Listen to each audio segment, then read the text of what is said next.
Ano masasabi mo sa pagsikat ng karir ni Morissette? Magka-batch kayo sa Star Factor, Grabe, diba? sobrang I'm so happy for her. Kasi, yun nga, parang isa din siya dun sa mga taong sinasabi ko na napakahusay naman, marunong naman, pero bakit wala? And now, meron na.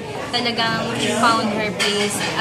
Alam mo kasi during the time na nasa TV5 siya, it's nobody's fault. It's just that there's no venue. Kasi wala namang show ang TV5 na something like ASAP that time eh. Hindi naman pwedeng, hindi, kasi may magaling tayong si Morissette gagawa tayo ng show. Siyempre, it needs a lot of artists muna. Mag-accumulate muna ng madaming artists na pwede ilagay sa show na yun.